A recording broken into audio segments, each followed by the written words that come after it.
Hello and welcome to the Tennessee Informer. Thank you all for joining us tonight on this special Thursday episode. If you're trying to eat healthy and or just lose weight, and do you think you can trust our government and the so-called approved sources to give you the best advice? What food should you eat? What food should you limit or avoid altogether? Is the food pyramid you've been told to follow really that good for you? What's the truth about red meat intake? What about protein and carbohydrates and fats? Are you getting enough or too much? Can you trust the medical community? Who can you trust? To answer all these questions and more is Dr. Ken Berry, who's joining us live here in the studio tonight. We'll also be covering some current political issues and headlines and a whole lot more. So don't go anywhere, but first, another Trump update.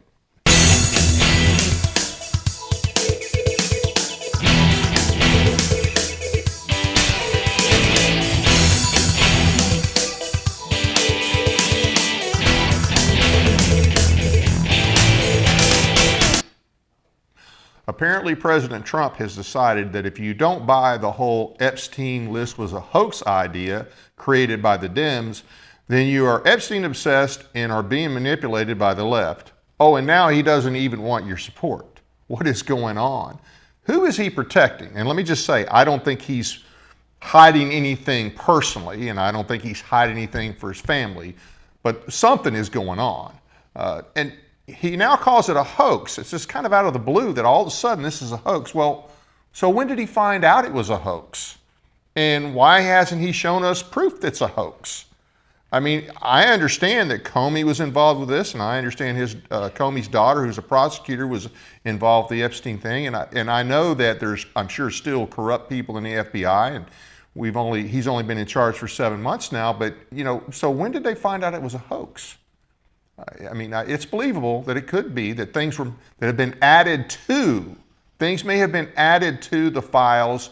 And by files, I don't necessarily mean a list of names. I doubt there's a list of names, but I'm sure there's, if there's victims, there's names that, go with those victims, and things need to be investigated. So I don't know, I don't understand. And I think the thing that bothered me the most about this is his abrupt change, just out of the blue. Who cares about Epstein? Why are we still asking about Epstein? It was so out of the blue, and now he's doubling down on, well, I don't want people's support if they are still interested in Epstein. Something is not right. Something is definitely not right, and this may be one of those cases of where the cover-up, whatever it may be, and like I say, let me stress, I don't think, there's nothing in the Epstein files on him. If there was, it would have been out a long time ago. Same thing with his family. But for some reason or another, he wants this thing gone. He wants it dead. And I don't understand that. But I think his reaction to it is more damaging to his credibility than anything that he could be covering. So I don't know what will happen with this. Hopefully we'll find out eventually. He's also now sending weapons to Ukraine. Some directly, but some apparently are going to go through NATO, and he says we're not paying for them, although we're still producing them. We're also still short on some of these weapons. But the question is this: if it was stupid for Biden to get us involved in this, is it not stupid to stay involved? It's his call now. Ukraine, we don't have a treaty with Ukraine. Ukraine's not even in NATO. So, he gave 50 days? He gave Russia 50 days to make a deal, or he was going to do 100% sanctions, which, sanctions really haven't seemed to hurt Russia all that much. And although these sanctions would be also put on anybody that trades with Russia, I don't see that. That's strange too. Some of those countries he's talking about, he just made a deal with. And now, if Russia doesn't make a deal with Ukraine in 50 days, he's going to put 100% tariff on these countries. I don't know. I like to campaign Trump a whole lot better on this issue than I like than what I'm seeing right now. Anyway, that's our Trump update for the day. Now to our guest, Dr. Ken Berry, author of Lies My Doctor Told Me. His website is drberry.com. Hey, and thank you for coming on. How are you doing tonight? I'm doing great, Dave. Thanks for having me. Well, I appreciate you coming on here. Now, some people may not be as familiar with you, so just give a little bit of a background on what you do and how long you've been a doctor, and then, oh, by the way, are you a real doctor? Yeah. I am a real doctor. I went to school at the University of Tennessee Health Science Center in Memphis, got my MD, did my residency at St. Francis Hospital in Memphis in family medicine, and initially I was working in the emergency department in Camden, Tennessee, moonlighting as a resident, and then started a small clinic in Camden, which blew up very quickly, and I wound up practicing for 20 years on the Court Square in Camden. And in the early part of those years, I got severely obese and pre-diabetic. And, we live in the South. Things have to make sense. Right. And so you don't take your car to a mechanic whose car won't start. Right. And you don't go to a hairdresser for a haircut if her hair looks terrible. You also shouldn't take medical or nutrition advice from a fat diabetic doctor. That was kind of my thinking, right? Right. And so in my journey to kind of fix my own health, I read literally pounds of medical and nutrition journals, anthropological, paleoanthropological, archaeological, looking at what should humans eat. Because initially when I started trying to lose weight, I followed the American Diabetes Association diet and gained weight, and my A1C got worse. And so doctors always suspect their patients are not compliant. Like I told Dave to stop eating the honey buns and get off the couch, but you come back for your 6-month follow-up, you've gained weight, your A1C is worse. I'm going to suspect you didn't do what I told you to do, even though maybe you did. Right. So after my trial with the ADA diet and I got sicker, I was like, okay, I can't accuse myself of non-compliance because I live with me. I knew what I'd been doing. And so that's when I really just dug in to try to figure out what should humans eat in order to not have type 2 diabetes or fatty liver or hypertension or metabolic syndrome. So what is a proper human diet? There's about 11 different principles of a proper human diet.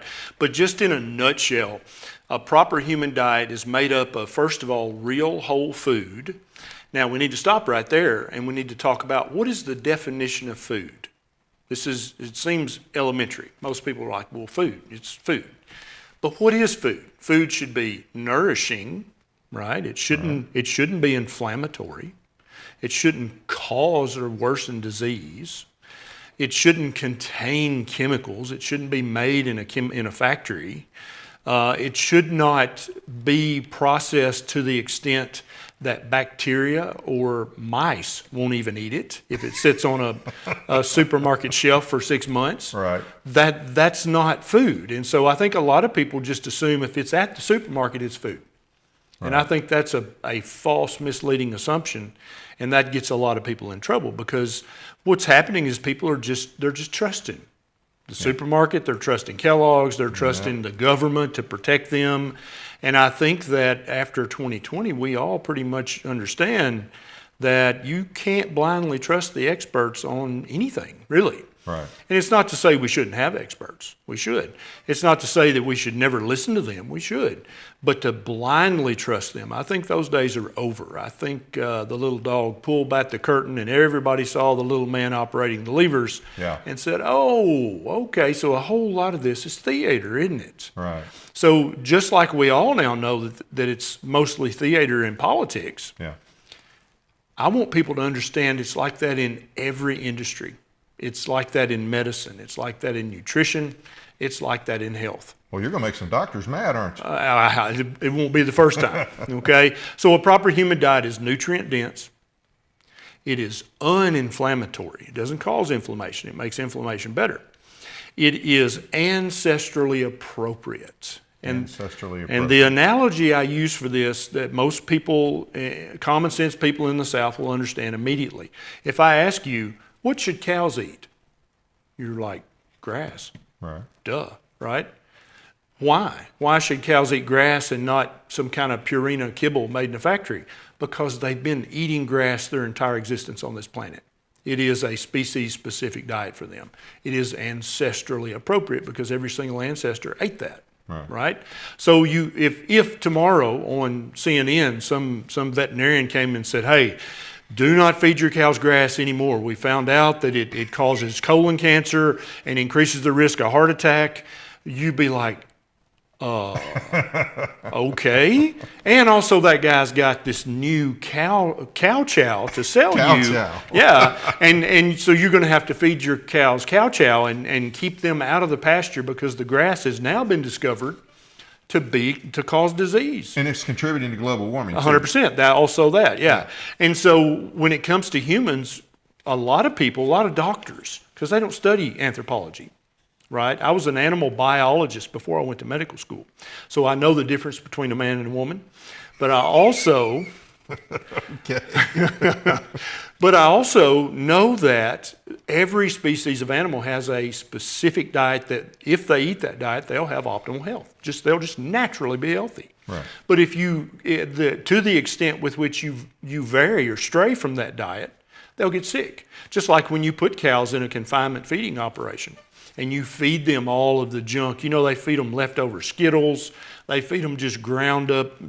They used to feed them ground up cows until that's where the bovine. Mad cow. Exactly. And so because that made them gain weight fast and put on muscle, but obviously that, cows shouldn't eat cows. Right. Cows had already figured that out, but humans, it's all trial and error for us, right? Right. And so there are foods that humans have been eating since the very beginning that we're now told, just like the CNN guy that said, hey, don't feed your cows grass, it causes heart disease and colon cancer. There is a food that we've been eating since day one as a species that we're now told will cause heart disease, heart attack, stroke, colon cancer, all kinds of stuff. And that's meat. Red meat. Red meat. Yeah, fatty red meat. We've been eating as a species as far back as you can go in recorded time, and even before that. We can tell from a scientific, a medical test called a stable isotope analysis. We can tell what people were eating thousands of years ago just from their bones or teeth. We can look at the strontium and the nitrogen and the carbon atoms in their bones or teeth. And we can tell, were they eating C3 plants, C4 plants? Were they eating seafood? Were they eating red meat? And so there's kind of a hierarchy of how much meat an animal was eating. It's called a trophic level. And the human trophic level is actually higher than wolves and coyotes and foxes. We ate more meat than the wolves. And it's always been that way since we've been a species. Wow. And so now, knowing that, and maybe some of the viewers are like, I've never heard any of this. And I understand, because I've been studying this stuff for 15 years. But now knowing that, and you're like, okay, so we've been eating meat since our very first day on this planet as a species. But now we're told daily on CNN and MSNBC and the Wall Street Journal and New York Times that red meat causes cancer, that red meat causes colon cancer, heart disease, dementia, literally anything, impotence. The vegan movies, like, oh, if you eat meat, you're going to have problems with ED. And then when you start to look at the nutrition research they're basing this on, it's all epidemiological research. And if people don't know anything about research, there's certain kinds of research that you can prove stuff with. Right. A randomized controlled trial that's double-blinded so that the researcher doesn't know what the patient's getting and the patient doesn't know. So what you're doing is you're removing all the human nature out of it, right? Because everybody's got a motive. Just like in politics, right? Everybody's got an agenda. Everybody's got preconceived notions. They've got beliefs. When you do a double-blinded, randomized controlled trial of something, you can take all of that out. So you just get the answer. But this kind of research that they do in nutrition is epidemiological. And so they'll just pick 1,000 people and follow them for 10 years. And once a year, they'll give them a test called a food frequency questionnaire. Now, if I were to ask you, and this is actually one of the questions on there, how many cups of pork ribs have you eaten in the last 12 months? Pork ribs? And how many cups of pork ribs? I don't know. So literally you're going to guess. And so all of the data that this scientific research is based on is guesstimate. Because you don't know. I'm a carnivore. And I don't know how many cups of pork ribs I've eaten in the last 12 months because, first of all, I don't measure ribs in cups. Right. I just eat ribs till I'm full. And so there's literally no way for the participants in the study to answer the question so that you can then call that meaningful data. But yet they still crunch all that data and then they publish that report either at the Harvard School of Public Health or Tufts School of Nutrition or Loma Linda, California, where the Seventh-day Adventists are. And then it gets reported on CNN and MSNBC and New York Times and all the big media cover it. And you've probably seen the news story, eating 1 egg a day is like smoking 3 cigarettes. That's epidemiological research. And so that kind of research, by definition, and any scientist will tell you this, never can show causation. So from that kind of research, you can never say, if you eat 1 egg a day, that is going to increase your risk of this, that, or the other. You can say there appears to be a small correlation or a small association. But that doesn't take all the other things into account. Exactly. So those are called confounders, and they try to level the playing field for all the different confounders, whether you're fat or not, whether you're a smoker or not, how old you are, what else did you eat, and they try to do that. And so in a lot of these studies, they will count a slice of pizza as a serving of meat because it had some pepperoni or sausage on it. That's a serving of meat. Even though it's 90% wheat and tomato sauce, right, they count that as that's the kind of foolishness. And it's because most nutrition researchers truly believe in their heart of hearts that a plant-based diet is the healthiest diet. But they've never proven it, and they never will because it can't be true, because we've been eating meat since the very first day. Right? And so there's been, I think if I say, there's a lot of money in politics that muddies the water. And there's a lot of perverse incentives in politics. People want to make a little money off this, a little money off that. People immediately get that, right? They're like, oh, yeah, of course, everybody knows that. But when you tell them that same exact thing goes on in medicine, in pharmaceuticals. I think people believe it now. But before 2020, they'd have looked at you like you were from Mars. Right. But when I say that same thing goes on in in nutrition science as well. All of the schools of nutrition and dietetics are funded by Kellogg's or General Mills or Kraft Heinz or Mondelez. They literally will give them a $10 million grant to build the school. Do you think they're going to denigrate Kellogg's? No, of course not. They're not going to do that. And so most people are not aware that there's that much backroom dealing going on in nutrition and medicine. And when they find out, they're like, oh, so I can't trust that either. Right. And so then that brings you into all of the recommendations that were given, the food pyramid, the My Plate, all that stuff. And then all of a sudden you're like, well, okay, so let's take this food pyramid. Right. My good friend Nina Teicholz wrote a book called The Big Fat Surprise. And in that book, she documents in detail where this food pyramid came from. So when the scientists, the actual nutrition scientists, were putting this together back in the 70s, they initially said, we think you need 3 or 4 servings of whole grain stuff a day. Right. When they got done with their pyramid they had created, you know who they turned it over to? And people, if you don't believe this, and I don't blame you if you don't know me, they turned it over to the big agri lobbyists and said, here, what do you guys think about this? Literally big wheat, big rice, big corn. Right. They said, here, you guys, see what you can do with this. And so it started out 3 to 4 or 3 to 5 servings of whole grains a day. When it came back, it was 6 to 11 servings Good Lord. of whole grains a day. And that's you can see that right down at the very base of the pyramid, 6 to 11 servings a day. You don't have room for anything else. Exactly, because they wanted to sell wheat, rice, oats, and corn. The lobbyists for big agri. That's who basically took the pyramid that still wasn't great, but it wasn't as bad as it turned out to be, and they just filled it up with whole grains so they could sell more wheat, rice, oats, and corn. That is a literal documented fact. Right.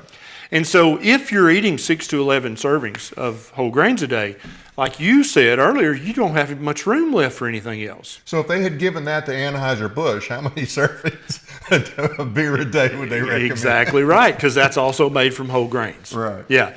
And so there's so many things. We could just talk for hours about nutrition and how they've gotten it wrong over and over and over. And so I want everybody to approach this, listening to this, with an open mind.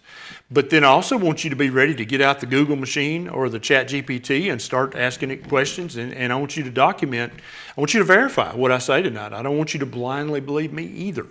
Right, right. So that's obviously part of the big lie that they've told us are lies. What are some of the other most dangerous lies we're being sold when it comes to food? Yeah, so whole grains are a health food. Whole grains are nutrient dense. They're a superfood. Whole grain bread is some kind of magic superfood. That red meat is bad for you. That bacon is bad for you. That bacon is a ultra processed food. Right, think about it. Everybody watching, how do you make bacon? You take a hunk of pork, you slice it up, you put some salt and spices on it, and then you either smoke it or you cure it. That's it. Right. That's all the processing it gets. Right. So if you want to talk about ultra processed, that's everything on the cereal aisle. That stuff is actually ultra processed. It is made in a literal factory, like a pair of shoes or like a car steering wheel, made in a factory. Real food is never made in a factory. Okay, so right off the bat, red meat is a health food. Red meat's not bad for you. That includes bacon. That includes eggs are not in any way bad for you. So hold on. So and then just playing devil's advocate here, because I've heard you speak before, and I've made some changes, and I do want to say this. Some of you know Richard Archie, and Richard was never a little boy since I've known him. Let's put it that way. Right. And usually walked with a cane. Yeah, he was getting that way. Yeah, and I saw him for the first time in a few months. About a month ago. Yeah. And hadn't seen him in a long time. Now he'd already told me that he'd been following your plan and how much he lost. But I mean, just to see it, I'm like, wow. Yeah, and he didn't have his cane, did he? No, he didn't. Yeah, no, isn't that something? Yeah. And so basically, what Richard had been doing, like millions of other Americans, is he had been slowly poisoning himself with the food-like products, because remember, food has a specific definition, and it's not just something that's on the shelf at the supermarket. So he had been eating all this low-fat, cholesterol-free, very little red meat whatsoever, definitely not any bacon. His wife had never let him have bacon because she loves him, and she was doing what she thought was right, feeding him this low-fat, cholesterol-free diet full of whole grains and full of all this, that, and the other. And Richard was fat and miserable. And he said that himself. I'm not, casting aspersions. So I got to get you on the record here. Yeah. Bacon is a health food. Let me repeat. Fatty red meat is a health food. Okay. Bacon is a health food. It is very nutrient dense. It's full of all of the amino acids, the fatty acids, the vitamins and the minerals that your body needs. Did you hear that, Mom? Did you hear it? Eggs with the yolk is a health food. Okay. Now, all of these things are even more healthy if the animal is raised and treated properly. Right. If the cow's allowed to eat grass in a pasture and the chicken's allowed to run around and chase bugs and eat the diet that they want to eat, that's even more healthy. Right. Okay. But currently we got millions and millions of people who go to the supermarket and that's where they get their food. Many people think that's where food comes from, right? That it just appears there somehow.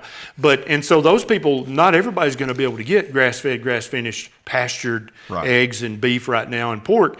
I don't think you have to. I think that the cheapest beef, ground beef, that you can buy at the discount supermarket, the supermarket that kind of smells like mop water all the time, that you don't want your neighbors. But there might be other reasons you don't want to buy from it. Right, yeah, right. But if the meat's fresh and it smells okay, that is still a health food. Even the cheap beef, okay? Right. And so I shouldn't spend extra money to get the 85% or the 90% lean? Valid question. So no, definitely you don't want the more lean. You want it. I try to buy 70-30 ground beef. That's my standard purchase. Is 70% what about protein. the fat and all the cholesterol? Saturated animal fat is good for you. It is not bad for you, okay? There is just reams of anthropological, archaeological evidence. Humans always went after the fattiest animal. They always ate the fat. There's multiple references in Scripture. When there was a big celebration, they never went out and killed the fatty broccoli. They never went out and harvested the fatty wheat. It was always the fatty lamb or the fatty calf. Right. So but what about the cholesterol? And it's going to clog up your heart, and it's going to do this, and it's going to... So the entire cholesterol heart hypothesis came from Ancel Keys, who basically believed in a plant-based diet back in the 50s and 60s. He studied 22 different countries in Europe. But the study that he published, and this was observational, remember we talked about the epidemiological research. So he studied 22 different countries, Dave. But when he published his study, it was called the 7-country study. Now, a lot of people might be like, well, what happened to the other countries? Well, that's called cherry picking. He picked the countries that supported his hypothesis, and he just didn't talk about the countries that didn't support the low-fat, avoid the saturated fat hypothesis. And he published that, and he was a very well-respected scientist. He had been working with the federal government for years. He's the guy that came up with K rations for the military. Yeah. That's where the K is, Ancel Keys. Okay. And so he was very entwined with the federal government before he came up with this. And so then in, I think, 1977, he went to the Senate and the Congress, and he lobbied them, and they basically came up with the 1977 guidelines, nutrition guidelines for the entire country. Okay. And now a lot of people will say, well, I don't follow any guidelines. I just eat what I know is good for me. But here's the thing. If your children eat at a preschool or a school, they eat free breakfast, free lunch, or they pay for it, that every bite of food has to be federal government approved. It has to go through basically, well, it used to be the food pyramid, now it's My Plate. That's what they use. And so it has to be federal government approved. So My Plate, that's the standard now at the schools. So what does that mean? So they are very aggressively limit saturated fat. They very aggressively, so you can't even get whole milk at a school. It's 2% or skim. Right. Now you can get chocolate milk with sugar in it, but it's 2%. So they've cut the saturated fat out of the milk half, or you can get skim. Or you can always get fruit juice, which is full of sugar. Right. You can always get a Coca-Cola out of the vending machine, which is pure sugar. But they will not let you have full-fat milk in schools unless something's changed. How long has that been a standard? Since 77? Since 77, yeah. You know what? I don't remember seeing more fat kids than I have seen in the last, let's say, 10, 15 years. We didn't have that many in our school. So you're in your 50s, and I'm in my late 60, and I'm in my late 30s. And so when I was in kindergarten, 56, I'm 56. Okay. When I was in kindergarten, there was one fat kid. Right. And I'm a country boy, so I say it like it is, right? When you were in kindergarten or first grade, how many fat kids? Maybe one. Maybe one, right? Yeah. Now go to from 1977 to the present time, every school lunch, every school breakfast has to follow these guidelines, right? Now you go to kindergarten, how many fat kids? Oh, a bunch of them. 30%. And there's a new study out that they've just started talking about that 1/3 of teenagers in America, 1/3, 1 out of every 3 is pre-diabetic. I don't doubt that. One out of every 3rd kid is pre-diabetic in their teenage years in the United States of America. Now, I'm all for winning, and I'm all for being number one. But I don't want to win the obesity race in the world or the diabetes race. Right. I don't want to be number one in that, but we're number one in all those things right now.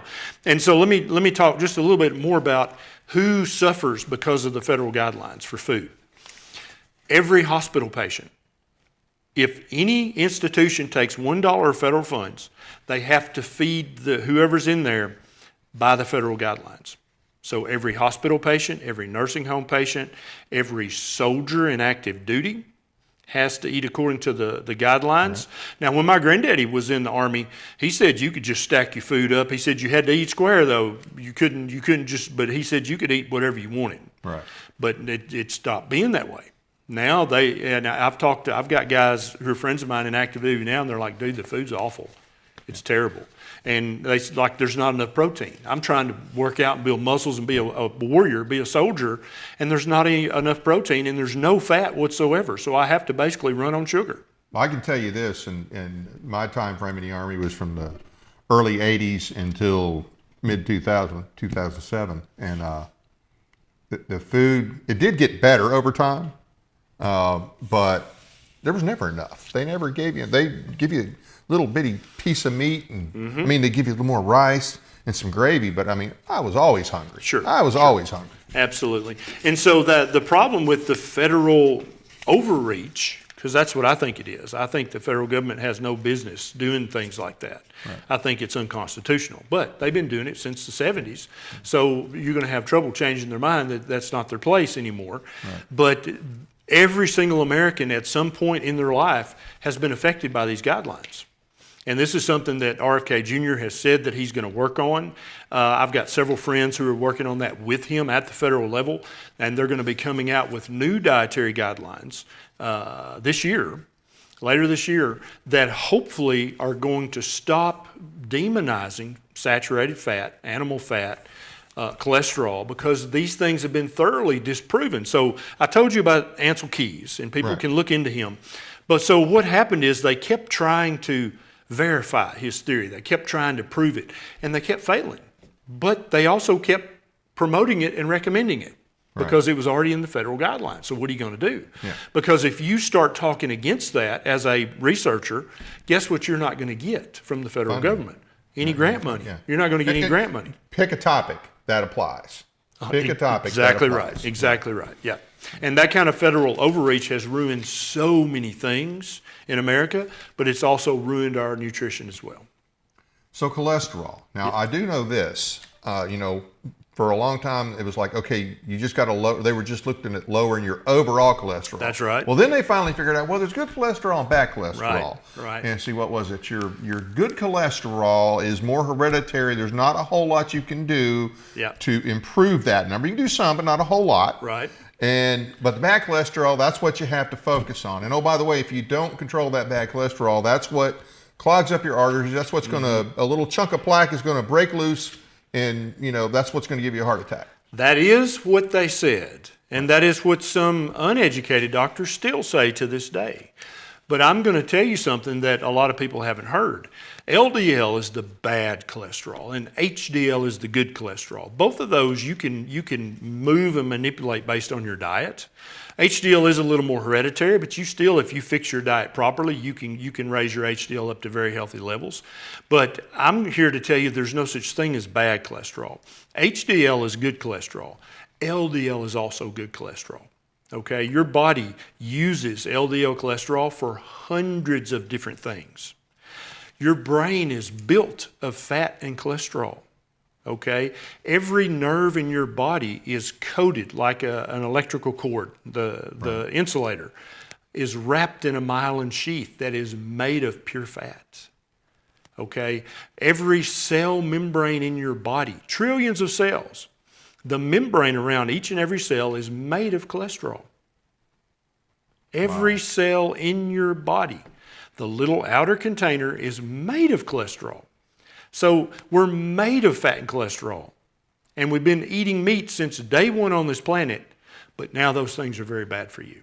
Now, what's happened with that is that the big pharmaceutical companies have made hundreds of billions of dollars selling Zocor, Crestor, Lipitor. And those are statins. That's right. And now they've got some even newer drugs that lower your LDL, which is the other good cholesterol, lower it to levels that a normal human body doesn't even have.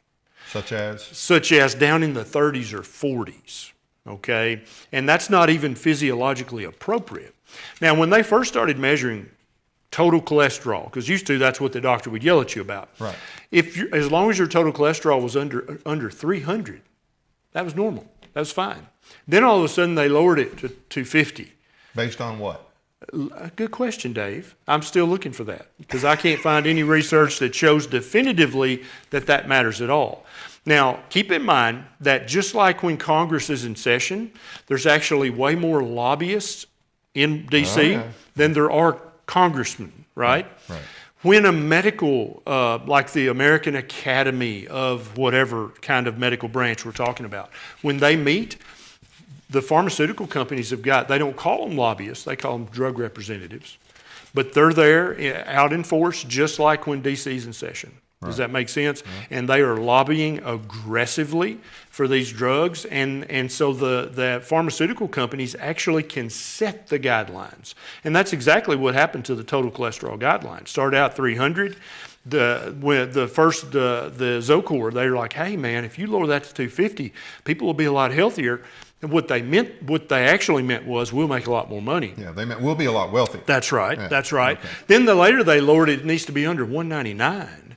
And so the same thing has happened with LDL cholesterol. It keeps getting lower and lower and lower. Now they want it literally under 70, which any normal person, any normal healthy 20-year-old, their LDL cholesterol is not going to be under 70.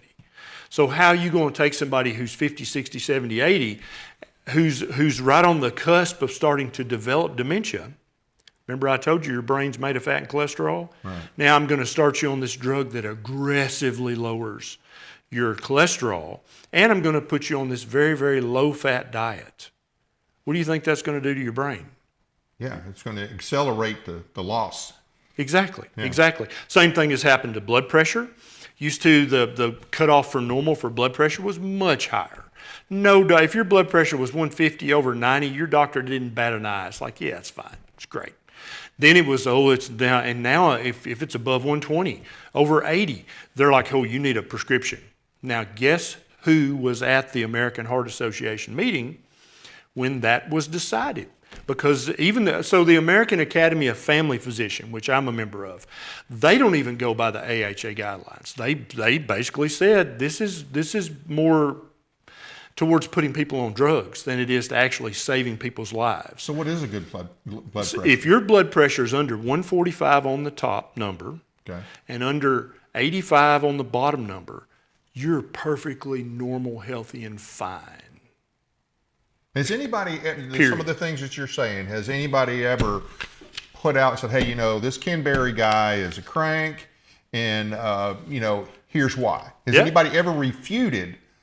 Legitimately refuted. So they've rebutted and they've tried to refute, but never successfully, because I don't just wake up and make up some story and then put it on YouTube. Right. I might have a hypothesis, like I think this, and then I get busy. I start researching. I start pulling the literature, the documents. I start pulling the journal articles, and look. And if any doctor's watching this and are like, no, I can't believe the American Heart Association would say 120 over 80. If anything above that, you need a pharmaceutical.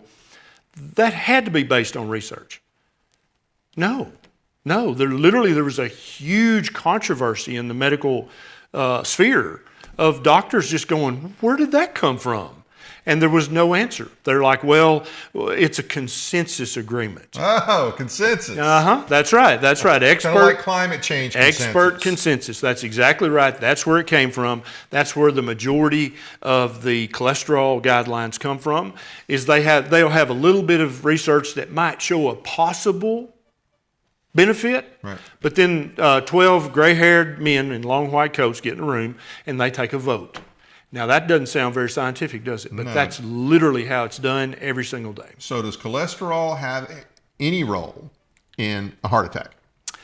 So, no. So what causes heart attacks is inflammation in the heart arteries from eating or smoking or drinking inflammatory things or inhaling chemicals. There's lots of things that can cause inflammation. Right. So what your body does is it uses cholesterol kind of like mortar or kind of like spackle. Right. Or kind of like Bondo. It sees that inflammatory lesion in the heart artery, and it's like, oh, that's bad, because that could cause a heart attack. And so then it proceeds to put cholesterol there, and so you'll have a soft plaque, to kind of stabilize that area.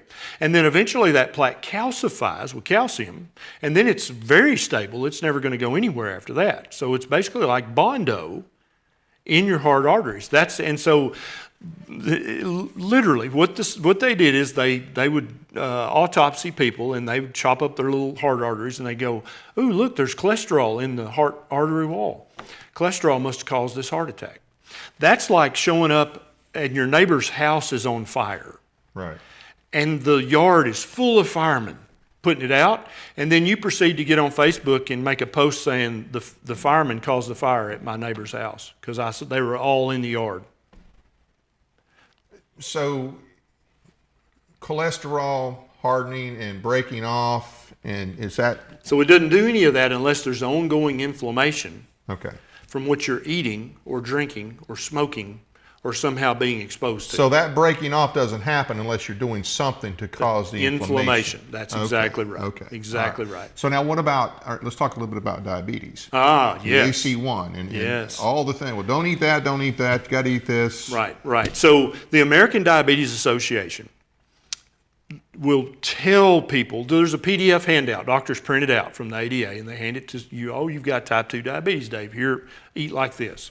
That's how doctors do it. I've been pre-diabetic for about 10 years now, and they've been pushing, hey, no, I don't want it. I don't want to take any. I've already taken a mouthful of meds, and I don't even get a buzz, okay? Right. I don't want to take anything It's not worth else. it. I understand. So first of all, your dietary changes that you've already made and that you're going to stick with. Next time you have your A1C checked, you're going to be pleasantly surprised to find that you're no longer pre-diabetic. If you'll listen to me and keep doing what I said and have fewer cheats, you won't have pre-diabetes anymore. And then maybe you can teach your doctor something when he says, "How did you do that?" And you'll tell him, "I ate lots of ground beef, ribeye, bacon, and eggs." And not taking my aberstatin. And not taking my statin. That's exactly right. Yeah. And so an A1C above 5.6 is pre-diabetes. When it gets above 6.5, that is type 2 diabetes. Now, first of all, let's dispel the myth that if you've got pre-diabetes, and some people call it a touch of sugar, just, it's not bad. Damage is being done while you have pre-diabetes. You're doing damage to your body every single day. Your kidneys, your eyes, your heart, other body parts that we want to keep working, you're damaging them every day. The research is very clear on that, but a lot of doctors act like until it gets to 6.5 and you have full-blown type 2 diabetes, that's when the damage starts. That's absolutely false. And the reason they do that is because there's not any medications that will reverse pre-diabetes. So they have to wait till you're type 2 to say, oh, now you're in trouble. You've got to start taking all these meds. We're going to put you on insulin. None of that stuff lowers your risk. It might lower your blood sugar. It might lower your A1C, but it does not lower your risk of heart attack and stroke. You still are at risk because your blood sugar is constantly high, your insulin is constantly high, and your levels of inflammation are constantly high. Okay, but diabetes in itself carries risk besides the heart attack and this. That's right. That's right. You can have kidney failure. You can go blind. You can lose a toe, foot, leg. Impotence, huge with type 2 diabetes. You can have kidney failure. You can have all kinds of failures, liver failure. And then obviously it greatly increases your risk of dementia, right? And so it's super important. If your A1C is even 1/10 of a point above 5.6, you're doing permanent damage to your body every day. Every organ in your body, the ones you love and the ones that you like, you're doing damage every single day. And so I want everybody to stop believing that prediabetes is not a big deal. It is a big deal. It's like saying that a woman has pre-pregnancy. You don't. You either pregnant or you ain't, right? Right. You either diabetic or you ain't. So if your A1C is above 5.6, you have early diabetes. That's what you need to think of it as, and damage is being done. And you said those medicines, if you're pre-diabetic, could lower your A1C. That's right. But that's not. You said that's not good enough. Because that doesn't do anything with the inflammation, and it also doesn't do anything with the hyperinsulinemia. Most people with type 2 diabetes, if you ask them to explain what's going on, they would say, well, my pancreas is played out. It doesn't really produce enough insulin anymore. But that's absolutely false. Now, the reason that they don't know that they have high insulin is because the average doctor doesn't check your insulin level. Okay? Insulin is super important. It does hundreds, if not thousands, of things in your body. One of the things it does if it's high is it makes it almost impossible for you to lose fat. Right. For you to burn fat. If you have high insulin, you can't burn fat. What causes it to spike? Sugar in your diet. Oh. So when you eat that 2 slices of whole grain bread, right, the expensive bread, not bunny bread, but you get that expensive stuff with seeds on the top because you're trying to do right, your blood sugar is going to spike. Immediately your insulin is going to go up to try to pull that blood sugar back down. Now, if you're eating 3 meals a day, all of them are high carb because you're eating low fat, and there's only 3 macronutrients. There's protein, there's fat, and there's carbohydrates. Right. That's all you got. There ain't no other choice. Yeah. So if you cut the fat way down, all you got left is protein and carbs. Right. And if you eat too much protein, it's not fun. So just imagine eating 3 or 4 skinless, boneless chicken breasts with nothing on it. Right. That nobody likes that. Nobody's going to do that long term, right? You got to have either some fat or some carbs to make your meal palatable. Right. So you either got to have some fat to go with the protein, or you got to have some potatoes and gravy to put that chicken breast in so it tastes like something that you want to eat, right? And so what people wind up doing when they go on the ADA diet or the AHA diet is they wind up eating very low fat, very high carbohydrate, and they typically get enough protein, but their carbs are too high, so they're eating 3 meals a day. If their carbs are high, your sugar's high. So carbohydrates are made of sugar, period. Whether it's a carbohydrate from broccoli or a carbohydrate from a jelly donut, all carbohydrates break down into sugar.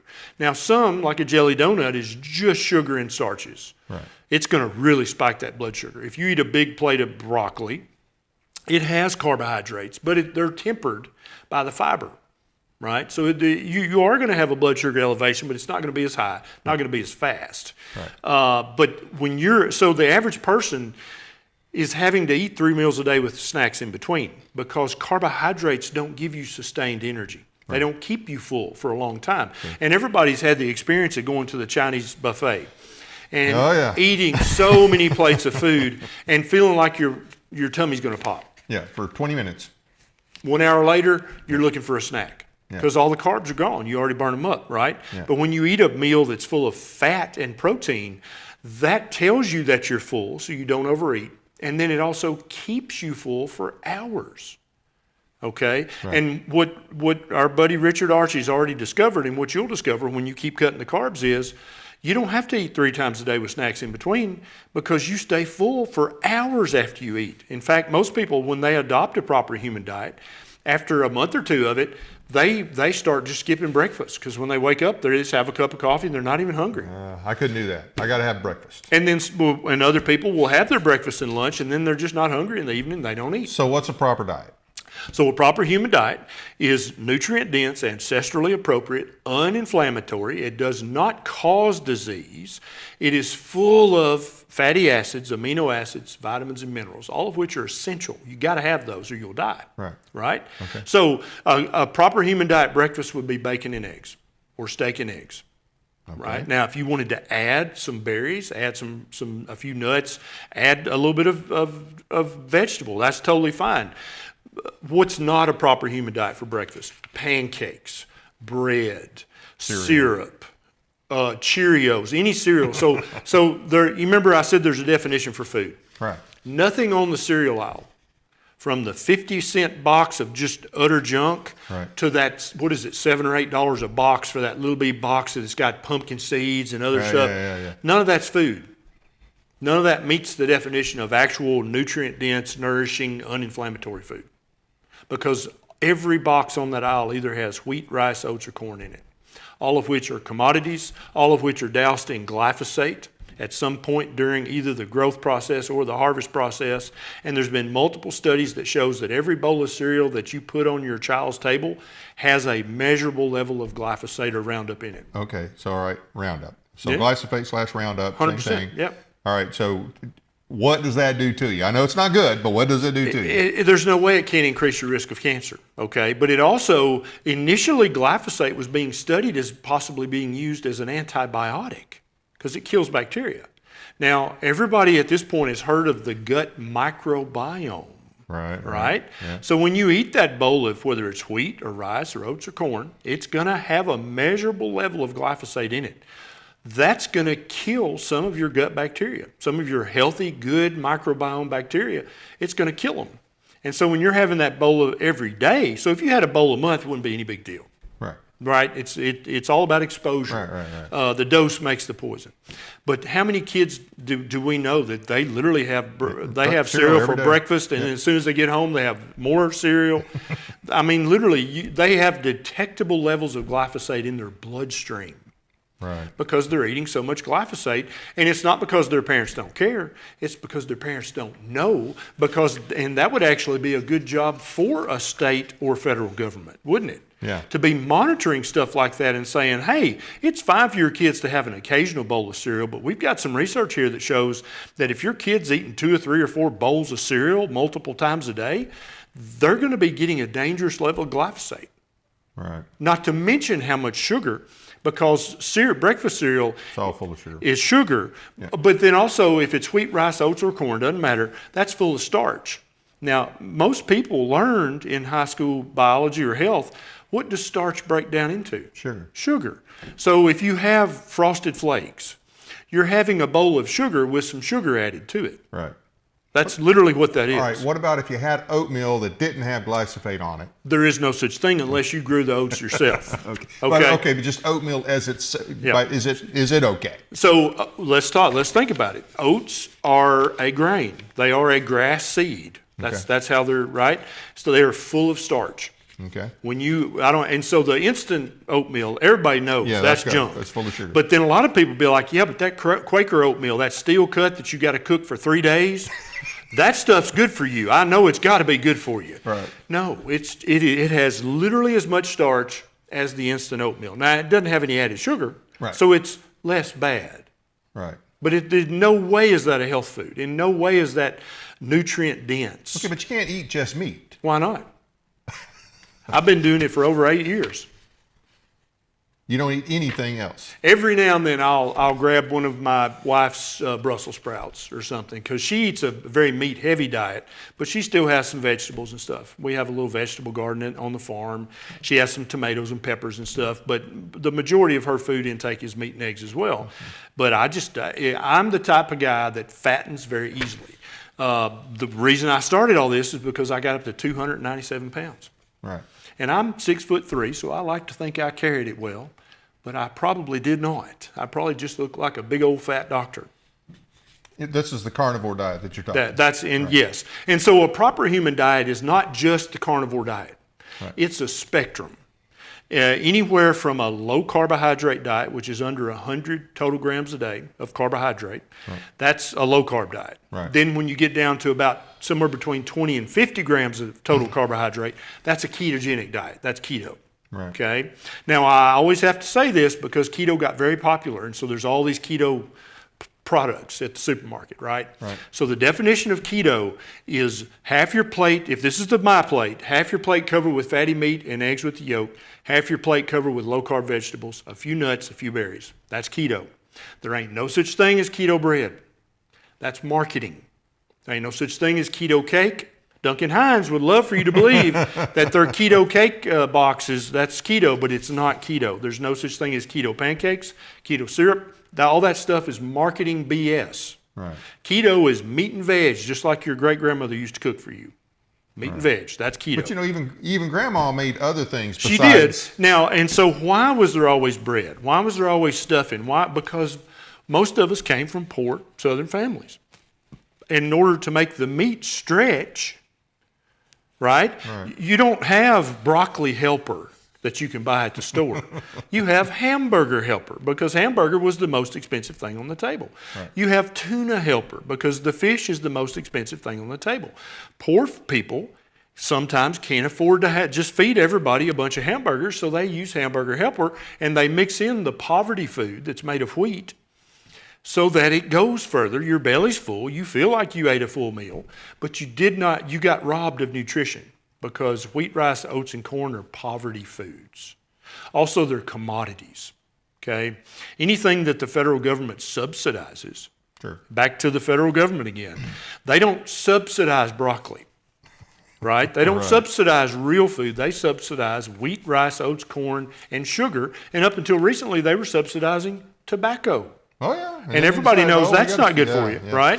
So the government, we have no use for it, generally speaking, but What role do you think the government should play, like for the USDA and the FDA, as far as, well, let me re-ask this question. What negative role have they played, the USDA and the FDA? I know there's supposed to be agencies that promote health and good eating, but that's not the case. The entire federal government, their only mandate is to protect the people, right? And so militarily to protect the people. Then at the state level, police power to protect the people. And also to protect people from the overarching greed of corporations. I think there's a role for that in the federal government. But the federal government literally caused the obesity and diabetes epidemics by being bought and paid for by the big ag lobby, the big food lobby. So they got everybody fat and sick and diabetic. And then they got bought and paid for by big pharma, because big pharma's got a pill for every ill. Now the pill never cures, it only treats chronically. You have to take it every day, right? The pharmaceutical industry has only come up with one cure in many decades. They actually came up with a cure for hepatitis C. Okay, it was a round of treatment and you would be cured. You would no longer have hepatitis C. When they went back to the big banks for another round of funding, the big banks told them, and this is documented, you can look this up, they said, this is a really, really bad business model. We don't like this, because when you cure people, they're no longer your customer. Now, this sounds conspiratorial, and I know there's people out there saying, there ain't no damn way that's true. Oh, I think there's a way. I wouldn't have thought there was a way 5 years ago, but I think there's a way. This is documented. You can literally look it up and read it yourself. They told them, let's not do that anymore. Let's come up with therapies that are chronic. You take it once a day, once a month, once a week, ongoing, lifelong treatment. And we'll fund that. Because that's money rolling in from now on. But if you start curing stuff, and so do you not think that the pharmaceutical industry as a whole went, oh, okay, gotcha, got it, noted. And so that's the last time that they cured anything, and that happened many years ago. And if anybody doubts me, they can just go to the internet search engine and type in hepatitis C cure banker.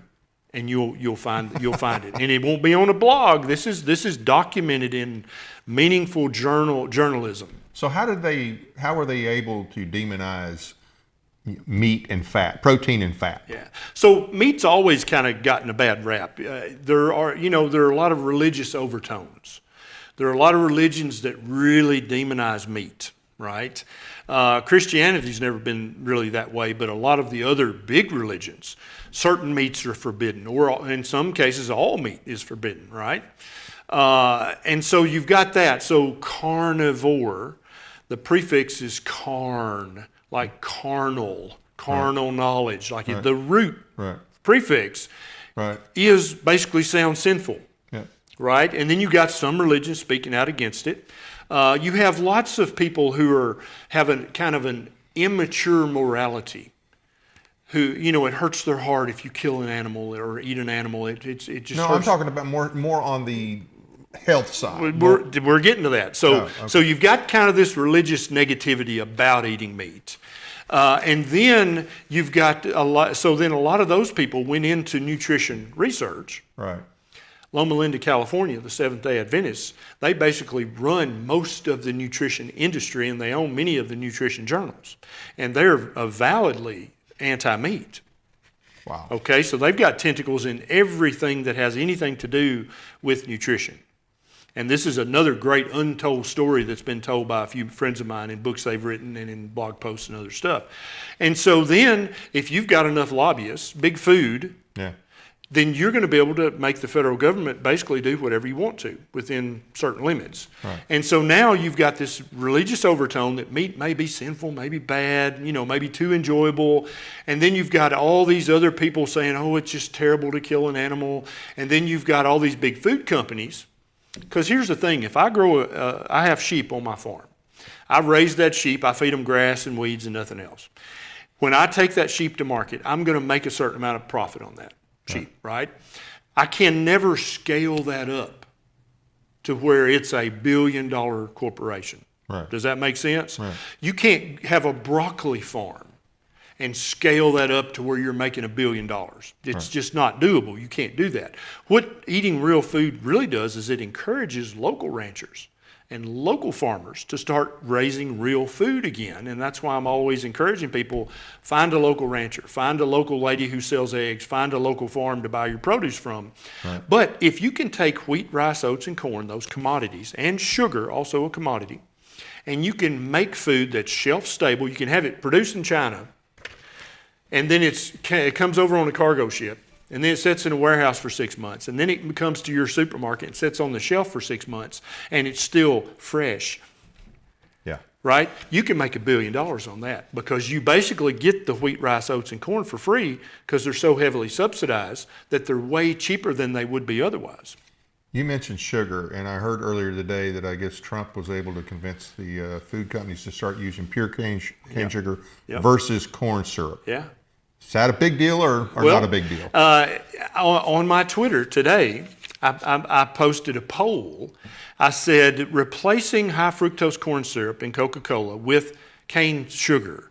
This will A, save the world, huzzah, or B, make no damn difference at all.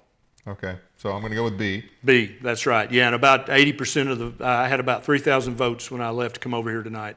And everybody, 80% are like, it's not going to make any difference at all. That's not going to make Coca-Cola any healthier at all. It's still just a glass of liquid sugar. That's all it is. Right. It's a different form of sugar. A lot of people get confused by this. They think natural sugar is somehow different or magical or healthy. Right. The sugar in honey is exactly the same sugar molecule as in high fructose corn syrup. Honey actually has more fructose than high fructose corn syrup. Right. Okay? The sugar in agave nectar sounds very natural, very exotic. That's just sugar, right? A lot of people say, well, no, that's natural sugar. But wait a minute, Dave. Where does table sugar come from? Where does high fructose corn syrup come from? It comes from corn. Is corn not natural? It's just as natural as agave and honey, right? Well, where does table sugar come from? Sucrose. Right. That comes from sugar beets and sugar cane. Are they less natural than honey and agave? All of them are natural. Right. It's just that they raise your blood sugar too high, and that spikes your insulin, and that leads to inflammation. There's no such thing as healthy natural sugar versus somehow synthetic sugar. Now, yes, it's not really synthetic anyway. It's natural sugar. It came from it grew from a plant that grew in the ground. Yeah, it's all natural sugar. Okay. So a healthy diet for a family. Healthy diet for a family. So, like I said, a proper human diet can be low carb, which still is going to have plenty of vegetables, plenty of fruits, nuts, berries. Keto is going to have a little bit of veg, a few nuts, a few berries, but mainly much more meat and eggs. And then carnivore is just going to be meat and eggs plus or minus seafood if you like that. Right? So in our house, it's me, my wife, and we have 2 kids. Beckett's 6, about to be 6. Bonnie just turned 3. So I'm strict carnivore. I eat beef and eggs. Every day, every meal, I usually eat 2 meals a day. I usually go out and work on the farm, come in and break my fast about 2, 3 p.m. and have 2 or 3 pounds of ground beef with 5 or 6 eggs. And then I might eat a second time that night because remember, protein and fat are very satiating. They keep you full for a long time. So 2 or 3 nights a week when it comes time, maybe 6, 7 p.m. where I might eat again if I'm like, I'm not even hungry. I don't eat again. I'll eat 1 meal a day some days. Wow. Right? Now, my wife is more ketovore, so she eats lots of meat and eggs, loves seafood, but she'll have some vegetables. But there is no bread in our house. Bread is not a health food. Bread is just, it's exactly the same thing as a bowl of sugar. It's exactly the same thing as a bowl of Lucky Charms. It's starch that breaks down into sugar. Bread is not a health food. And obviously you don't have a problem with A1C, you don't have a problem with blood pressure, you don't have cholesterol issues. When I was eating the American Diabetes Association approved diet, my A1C got up to 6.1. Okay, that's when I was 297 pounds. Now, the last time I checked it was 5.5.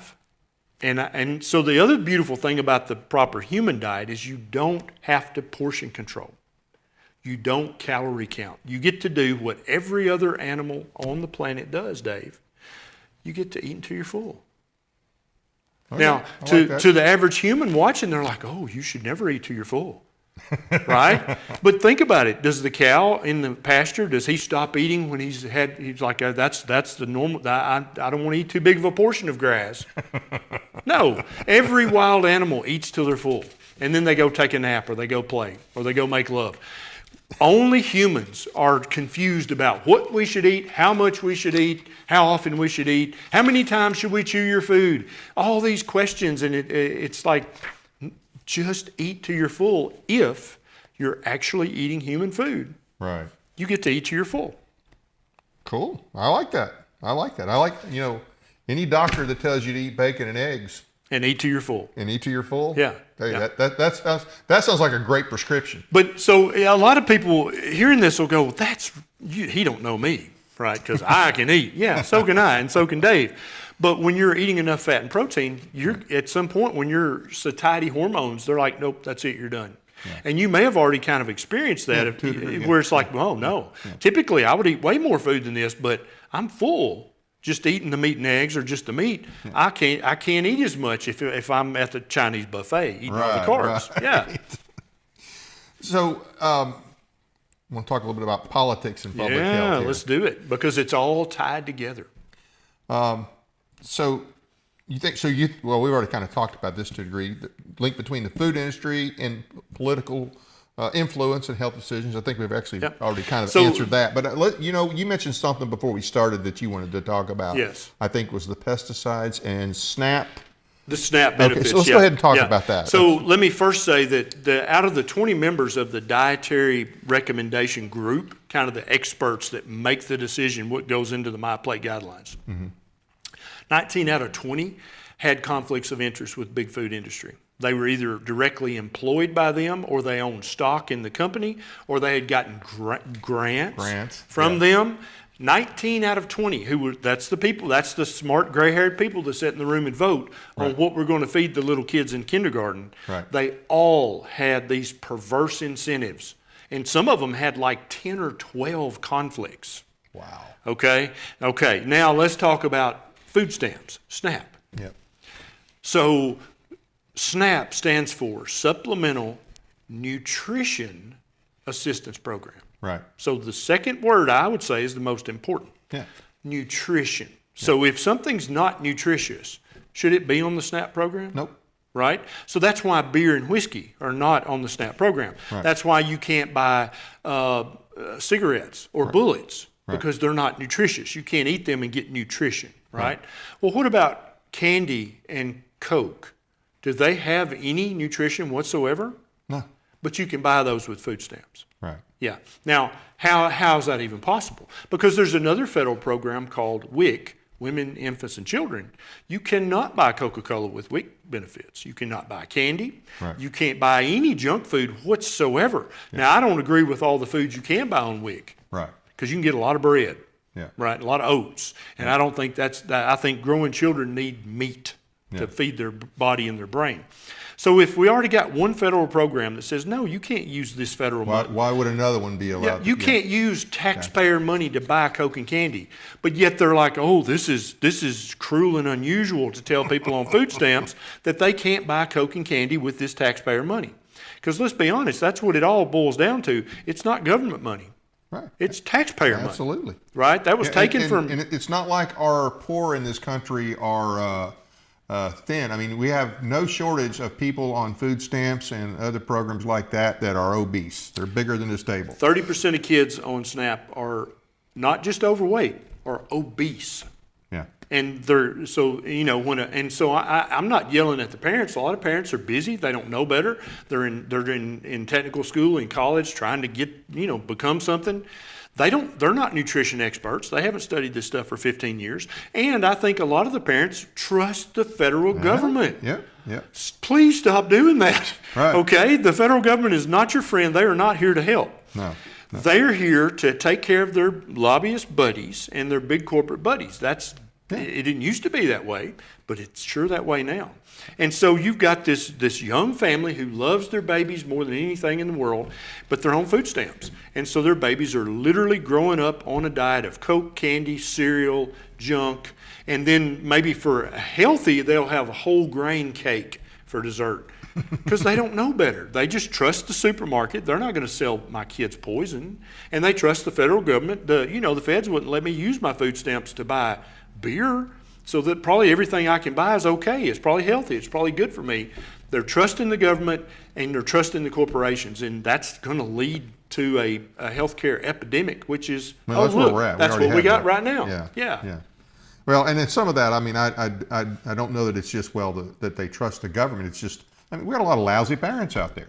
Just a lot of, I mean, nobody in their right mind thinks that candy, cookies, chips, and soda all the time are good for their kids. You're probably right, but I can remember back when I was a young parent. I had a little son, and I thought, well, yeah, those aren't really great foods, but they're not that bad. I mean, they're not like poison, right? But they are. They're a slow poison. Yeah. They're not going to kill your kid quickly, but they are going to cause inflammation. They're going to cause damage. They're slow poison. Well, plus it's what they get used to. That's exactly right. Exactly right. And see, Beckett and Bonnie, the first food they ever put in their mouth was scrambled eggs and beef ribs or pork ribs that I'd eaten the majority of the meat off when they had two cute little teeth. And they kept wanting to reach and grab. I would just hand them a rib, and they would clean the rib so thoroughly that when they dropped it in the floor, the dog didn't even want it. So their first foods and the foods they eat every day are meat and eggs, meat and eggs, meat and eggs. So there's never going to come a time when they're like, ew, I don't want to eat meat and eggs. Like the average kid that grew up on a cereal and chip diet, cereal, chips, and Coke. Right. They haven't developed their palate, their taste buds. All they know is sweet and salty. They don't know any other nuance of flavors. Right. And so when you do give them a real food, they're like, ew. Yeah. They're like, it's not sweet, it's not salty. I don't want it. Exactly right. Absolutely. And so it's not their fault, but it absolutely is their problem. Yeah. Medical freedom. What do you think is the biggest threat to medical freedom? So the biggest threat to medical freedom is governmental overreach at both the federal government level and the state government level. But here's why. If Big Pharma, if all they could do is just send drug reps to doctors, right? And say, oh, you need to prescribe this instead of that, doctors would probably still be able to manage and get by. Right? But when Big Pharma's got more lobbyists in Washington, D.C. than any other industry, right? They're going to be able to affect the laws. When Big Pharma's got more drug representatives at the American Heart Association meetings than there are doctors just about, at the American Diabetes Association meetings, and they're able to tweak the guidelines. And then the federal government steps in and says, these are the guidelines we will use. And if you, doctor, don't follow these guidelines, you'll get in trouble. Right. Just like back in 2020, there were guidelines that came out. Doctors lost their license because they said this is unethical. You are violating people's rights. Right. They lost their license by being ethical and moral. Yeah. That's how the medical industry, just like government and everything else, has been completely polluted. And speaking of that, and I think it was around 1986. The vaccine makers were able to get immunity, if I remember. They can't be sued. Yeah. So if any, and then I want to tie that in with the glyphosate bill that was in front of the state legislature. Right. So if the maker of this bottle, if this bottle harmed me, I could sue that maker of this bottle. Right. If this water had poison in it, I could sue the maker of this water. Right. If these glasses made me go blind, I could sue the manufacturer. This has been one of the bedrocks of American civilization, even before America in Great Britain, where basically real human law cut its teeth. Right. That's all. If somebody injured you, if they harmed you, they're liable, and you can sue for damages. Yeah. Right? It goes back to the Bible. Yes, but now for some reason, the vaccine manufacturers back around 86 were able, through their lobbyists, working with congressmen and senators in D.C., were able to get immunity from lawsuits. And not only that, but they also had the federal government set up a special court for vaccine injuries that has a whole different set of rules than just the regular court that the founders of this country envisioned. Right. So it's like a court you'd find in France or Germany. Yeah. And you might win in that court, but you're going to get a pittance of the damage that was done to you. Right. Yeah. And so the vaccine makers have no liability whatsoever. Yeah. How does that even make any sense? What other manufacturer says we have no liability? You can't sue us. Nobody. There's nobody that I know of. This is something that the King of England used to do. He would give somebody carte blanche. Just you do whatever you want to do, you're blameless. That's one of the many reasons we said, you know what, let's go across the ocean, let's go over here so we can do things right. Yeah. But that form of government is trying really hard to follow us to America. Oh, yeah. And to take away the liberty and the freedoms and to give special groups special privileges.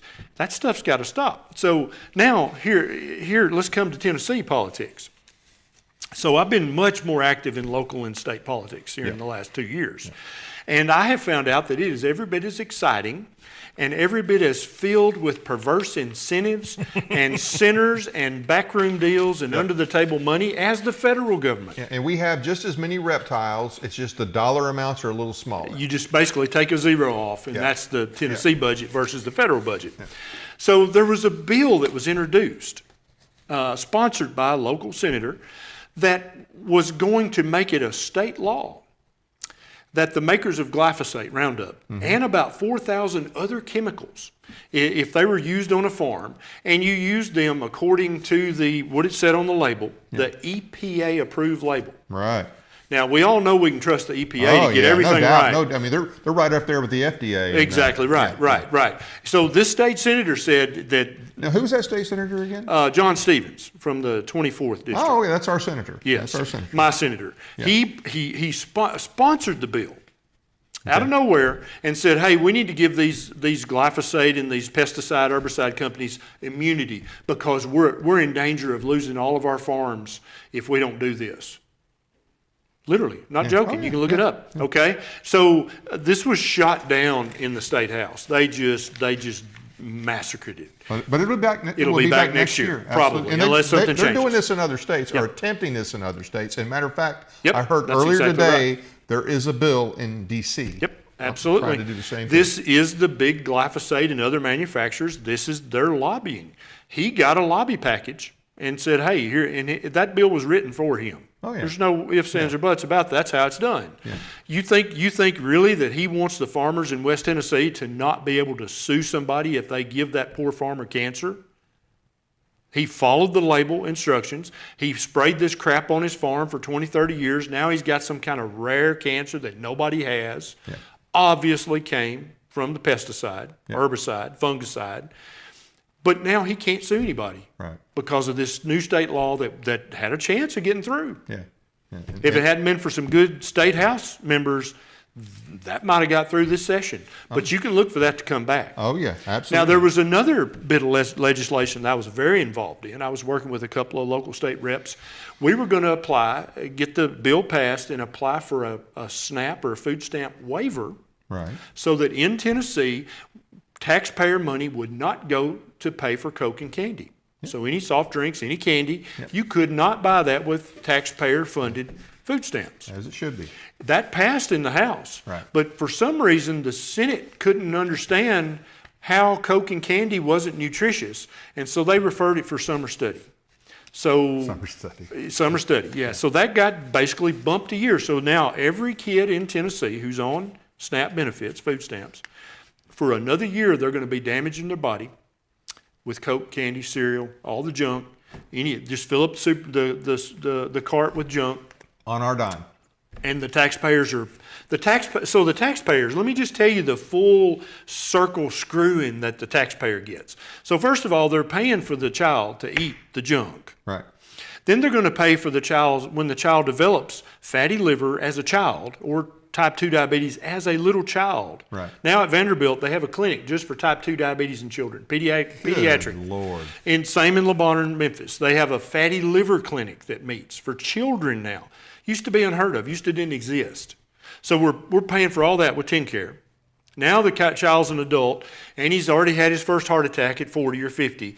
Well, Medicare's paying, TennCare and Medicaid paying for all that. Right? So literally the taxpayer's on the hook from the cradle to the grave for people they've never met. Right? Yeah. But the big food manufacturers are making out like a bandit here at the beginning when with the SNAP benefits. Right. Big Pharma's making out like a bandit over here when the guy gets is grown and now he's got type 2 diabetes, hypertension, fatty liver. Now he has to have a leg chopped off. Now he's on dialysis. So big food makes their money in the beginning. Big Pharma makes theirs at the end.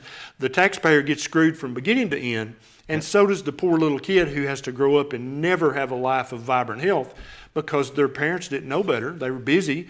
They were uneducated when it comes to nutrition. They didn't know. Right. They loved their kids, but they were literally filling up the supermarket cart with this junk.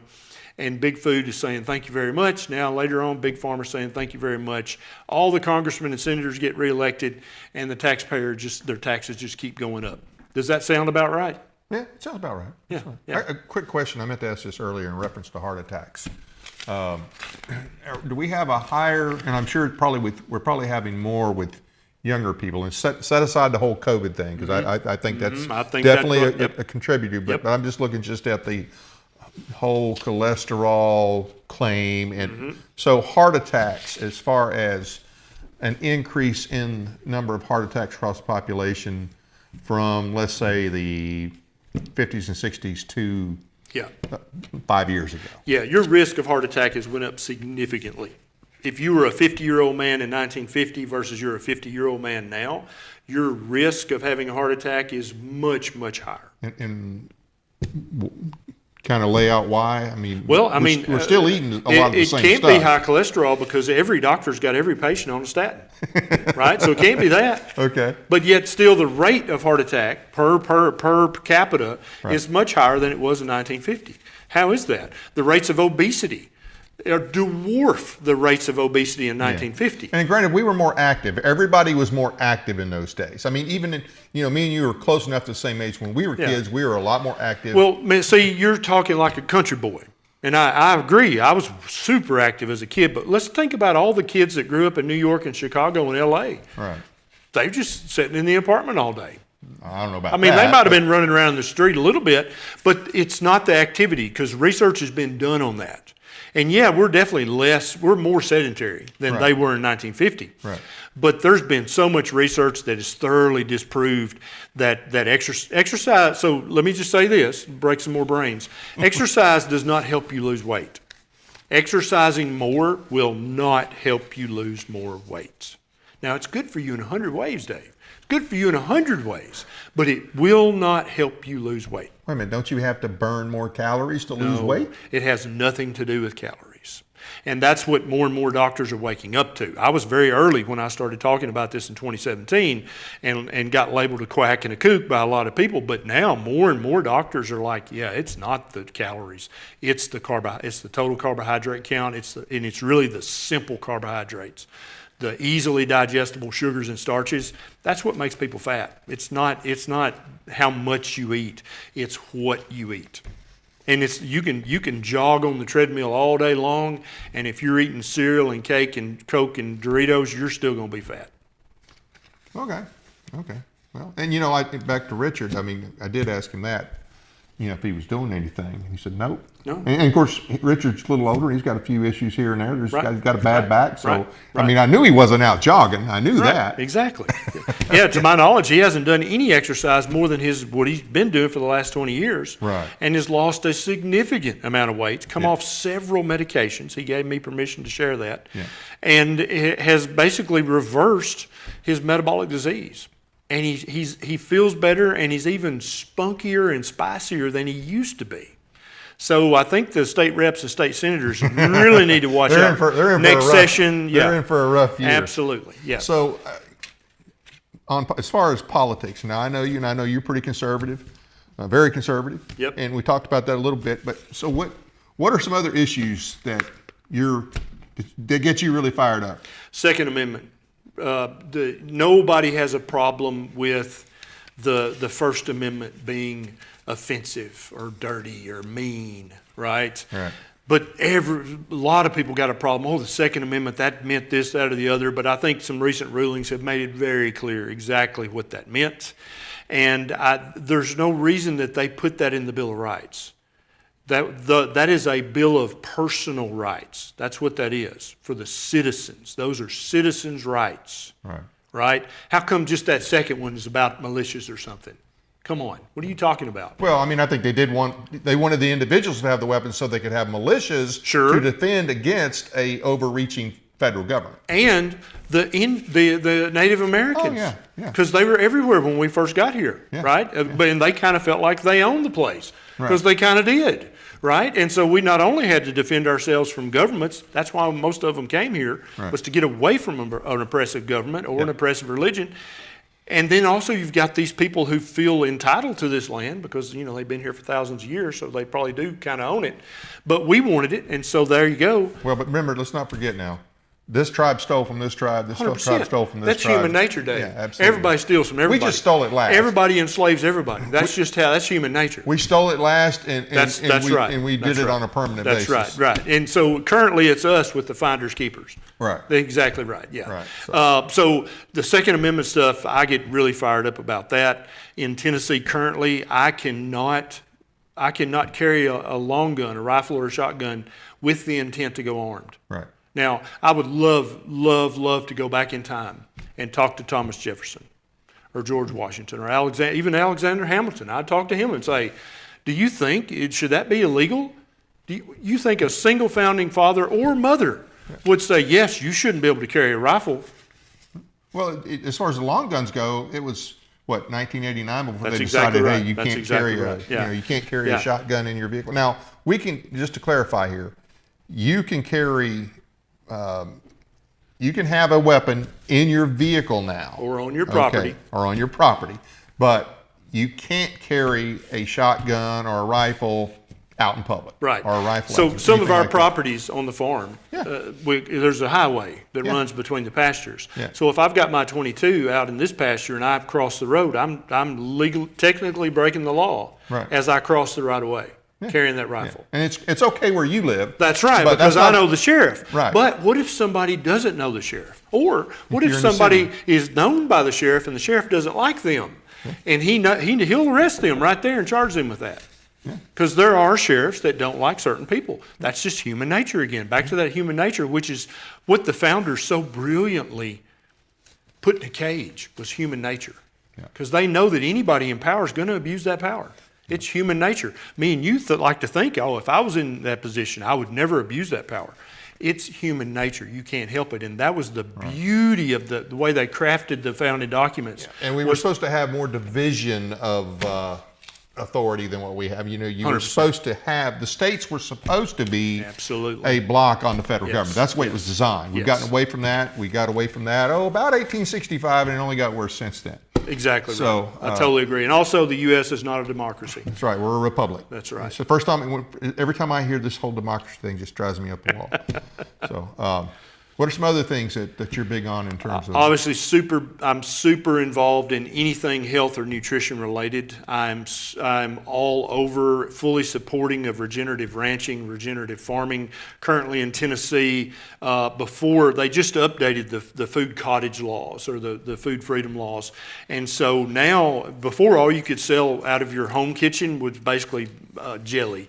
Or some kind of something like that. Now you can actually sell several different categories of food from a home kitchen, and that's a great way for a household to make some extra money. If the wife or the husband's a good cook and they can make something, they can sell that for money. But it was illegal for them. I mean, just basic things for them to sell. And so I'm going to be working with state reps this next go round. I'm going to try to open up the food laws even more. Why can you not make foods that contain meat in your home kitchen and sell it to your neighbors? What part of that doesn't sound American to me? That is as American as you can get. Yeah, your neighbors, if they're if they trust you, they know you. That's right. And there'll be some neighbors you'll be like, do not buy that from them. Yeah, you'll know better. You'll know better. Yeah, I've been to your kitchen. Exactly. And so I'm working on that. There's so many things I'm going to be working on with. I've befriended several state reps and a couple of state senators, and I'm going to be as active as I can be as a private citizen to get some things put back right, like they used to be, or to make some things right that have almost never been right. Yeah, well, there's plenty of those. Since the 70s. Yeah. Oh, yeah, and you can go back further than that on a lot of it. I know. And so we've gone over. We're I'm going to go a fine. little Let's further. go. Let's go. I got a lightning round of questions. Okay, here. all right. And so here's my disclaimer. If the question is good, you can blame it on me. Okay. If it's not a good one, then I didn't write it. Okay, got it. Let's go. Okay. All right, and this is your favorite, ribeye or ground beef? Both. Both. Okay, at the same time, right? Sometimes both, yeah. Cardio or weightlifting? Weightlifting. All right. And my weightlifting is logs and trees and brush out on the farm. I never go to the gym. Yeah. Okay, trust the science. Thumbs up or thumbs down? Thumbs down. And so trust true, properly done science, yes. Right. Trust the scientism, no. Right. Thumbs down. Right. It all depends on the science. That's exactly right. One food you'll never touch again? Bread. Bread? Never. Okay. Because I love it too much. I'm an addict. I would eat too much and get fat. I do like good bread. Yeah. Good hot. Oh, Yeah. yeah. A politician you'd love to debate on health policy? Well, there's fewer now since we've got RFK Jr. and some other folks at the federal level. Probably I'd love to debate any politician that thinks that pesticide manufacturers need immunity, or any politician that thinks that you should be able to buy Coke and candy with taxpayer dollars. I'd probably debate any of those guys. And that was an excellent question, and no, I did not come up with it. Kevin came up with all these questions. Thank you, Kevin. What's worse for your health, a donut or CNN? That's close, but I'm going to have to go with the donut. Okay. That was his, right? If you could erase one food from the American diet, what would it be? Let me guess. Coke and Pepsi, soft drinks. Okay. Yeah, it's just liquid sugar. There's no benefit whatsoever. The most dangerous healthy foods are a food that doctors still recommend. Wheat, rice, oats, and corn. Okay. Yeah. One word to describe Big Pharma. Corrupt, perverse, repulsive, nauseating. Sorry, I couldn't stick with one word. In other words, you can't do it in one word. I can't do it in one word. I got you. Yeah. All right. Kale or bacon? Bacon. Wait a minute, hold on. Which Bacon. one would you exile to I don't another need to hear planet? the rest of it. Which one would you exile to another planet? Kale. Yeah. Kale is not a superfood. Have you ever eaten tofu and survived? I've eaten tofu, and I don't hate it, Yeah. but there's no beneficial nutrition in it. Yeah. If the food pyramid was a crime, who would be the ringleader? Ansel Keys and the 1977 committee, who literally said, we don't have time to study this for years. We're politicians. We've got to make a decision. That's a quote. Good Lord. True or false? Red meat is the real multivitamin. Red meat is a superfood and a multivitamin, multimineral. It is the proper food. There is no such thing as a proper human diet if it doesn't contain red meat. Unless you have alpha-gal, the tick disease, then you can just eat the poultry and the fish. Okay. Which is more addictive, sugar or social media? Sugar, 100% sugar. Because even if the power goes out and the Wi-Fi turns off, you can still feed your monkey the sugar. Yeah. Is there any reason a human should drink skim milk? Skim milk is a crime against humanity. Okay. Would you rather have lunch with Fauci or a vegan CrossFitter? I'd love to have lunch at my house with Fauci, because when he got in there, we would lock the doors and me and him would have a long, maybe several day conversation that he would not be allowed to exit from until I got some answers from him. Okay. Is whole grain just code for whole lie? Yeah, so whole grain is slightly less bad than bunny bread. Being less bad does not make it good. Okay, so basic white bread is better than whole wheat. But the basic white bread is worse than whole grain. Okay. So that'd be like the difference between an unfiltered cigarette and an organic filtered cigarette. The whole grain bread would be the organic filtered cigarette. Okay. Less bad, but still bad. Okay. If you weren't a doctor, what kind of rebel would you be? Gosh, who knows? Initially I wanted to be an astronaut, and then I wanted to be a pilot, and then I figured out I could be a good doctor, so I did that. So I don't know. I might be off fighting somewhere.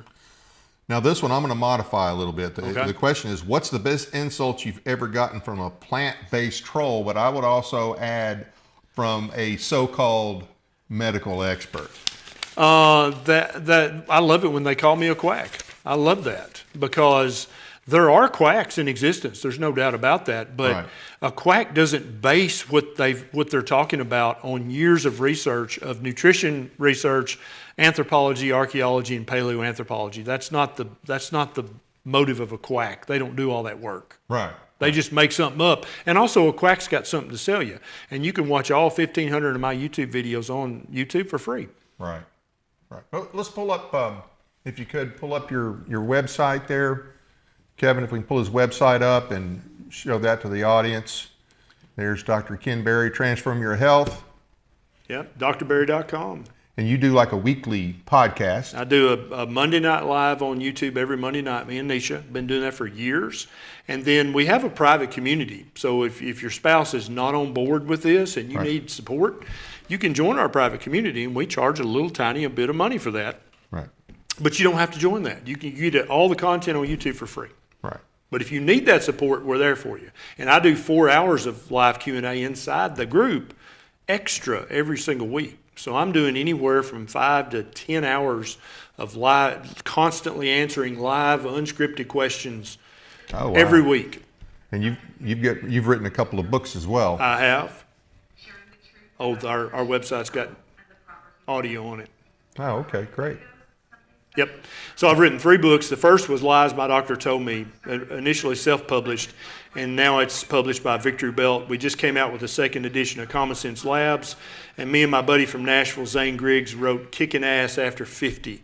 Because if you're over 50 and you're a man, that's the time for you to be a leader, not the time for you to be in the lazy boy. Right, right. Okay, great. Any closing thoughts? Eat your meat. Don't believe everything you see on CNN. Just reminded me of the Pink Floyd song. Eat your meat. How can you have your pudding if you haven't eaten? Exactly right. Well, hey, thanks again. It's a Great pleasure. to have you on. Anytime. Definitely Anytime. have you back. Thank you, everybody. Thank you for being with us tonight. Audience, taking the time to watch our program. Please be sure to hit the like and subscribe buttons as well as the notification bell so you never miss an episode. We appreciate your support. Speaking of support, thanks again to Jonathan and Mary League's donation. They make July's programming possible. We really appreciate it. Hey, by the way, it doesn't cost anything to subscribe, so please subscribe and share us with your friends. Check out our audio podcast on iHeartRadio, Spotify, and other platforms as well. Sign up for our weekly newsletter at our website, teeninformer.com. Please find and follow us on X and Facebook. Look for Dave's Raves, which are 2-minute audio commentaries on current events. Another feature coming soon, matter of fact, we'll have our first episode of it this Monday, will be the Reptile Files, an update on the dirty deals done to us by legislators and other elected or appointed officials, state or federal. Constitutional Sheriff's Training online every Thursday in July at 7 p.m. Central. Know what your sheriff should know. Sign up at events.mamacat.org/Constitutional Sheriff's Training for Citizens. I Or love that. go to Tennessee Conservative News. There's a link there as well. Our guest next Monday will be veteran and defender of our Constitution, Tom Davis, who will join us to explain why he intends to challenge incumbent Congressman Scott DesJarlais in 2026. Hope you'll join us again next time. That's it for now. Good night from Paris, Tennessee, that is.